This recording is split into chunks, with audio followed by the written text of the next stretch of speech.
हमेशा ये प्रश्न रहता है कि मेरी उम्र में मतलब 22-23 साल की उम्र में क्या युवकों को पूजा पाठ माला जप को अधिक महत्व देना चाहिए? बहुत बहुत अवस्था में नहीं किया ना तो किसी अवस्था में नहीं कर सकते। जैसे अब हम हैं, आप हमें पिस्तौल दीजिए और कह दीजिए चलाइए, तो हम नहीं चला पाएंगे क्योंकि हमने कभी अभ्यास ही नहीं किया। समझ रहे ना? तो एक साधारण यंत्र है, वो अभ्यास ना करे तो नहीं चल सकता। अब हमें पता ही नहीं कि कहाँ से चलता है, कैसे चलता है, क्या है। तो आपने जीवन में कभी पूजा नहीं किया, कभी भजन नहीं किया, कभी भगवान से चित्त नहीं जोड़ा, तो आप बुढ़ापे पे थोड़ी जुड़ सकते हैं, क्योंकि अभ्यास नहीं किया ना। तो गंदी बातों का अभ्यास इस अवस्था में ज्यादा होता है। तो हमें चाहिए कि अपनी गंदी बातों को रोककर अच्छी बातों का अभ्यास करें, सद्गुण लाएं।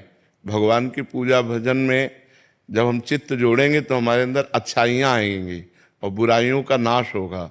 तो बुराइयों का नाश हो और अच्छा आदमी बने, समाज की सेवा करे, राष्ट्र सेवा करे, परिवार की सेवा करे, यही मनुष्य जीवन का लाभ। देखो, आप जैसे नए बच्चे जब गंदी बातों में फंस जाते हैं तो ड्रग्स लेने लगते हैं, नशा करने लगते हैं। तो जवानी में यदि सद्गुण ना हो तो दुर्गुणों की बाढ़ आ जाती है और लोग गंदे आचरणों में उतर जाते हैं। जवान बच्चे माताओं बहनों की जंजीरें छीन लेते हैं। मोटरसाइकिल से निकले और ऐसे पकड़ा, अब वो गिरे चाहे मरे चाहे कुछ भी हो, चोरी करने लगते हैं, बुरे आचरणों में उतर जाते हैं। और अगर आप सच्चे अच्छे बच्चे बनेंगे तो आप जैसे बच्चे समाज का उद्धार कर देंगे। मान लो एक कोई भी पद मिल जाए, नेता बन जाओ, चाहे आप कोई पदाधिकारी बन जाओ, या आप साधारण पुरुष भी रहो, तो भी आप समाज का उपकार करेंगे। तो सद्गुण बिना भगवान के चिंतन से तो आएंगे नहीं। देखो, आप जब पूजा करोगे, भजन करोगे और आपको कोई शराब दे, कहोगे यार नहीं, मैं पूजा भजन करने वाला हूं, मैं ये सब लेने वाला नहीं हूं। अपने आप आपका मन कहेगा नहीं यार मैं नहीं। और अगर आप पूजा भजन नहीं करते तो आपके अंदर उद्दंडता रहेगी, फिर पार्टी ज्वाइन होगा, शराब, मांस, व्यभिचार, ये गंदी बातें रहेंगी। तो हमें लगता है बाल्यावस्था से अच्छे गुणों की तरफ चलना चाहिए, बुराइयों का त्याग करना चाहिए।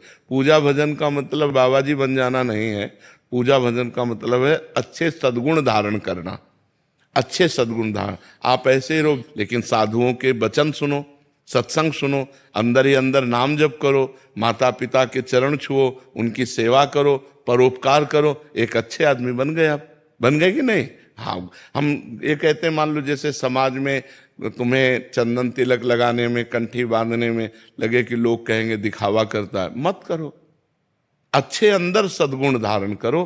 अंदर वाली बात आपकी मजबूत होनी चाहिए। अंदर आप राधा राधा जप रहे, कौन जानता है नहीं? तो अंदर नाम जप करो और अंदर सद्गुणों को बढ़ाओ, बुराइयों का त्याग करो, अच्छे आदमी बनो। यही मनुष्य जीवन का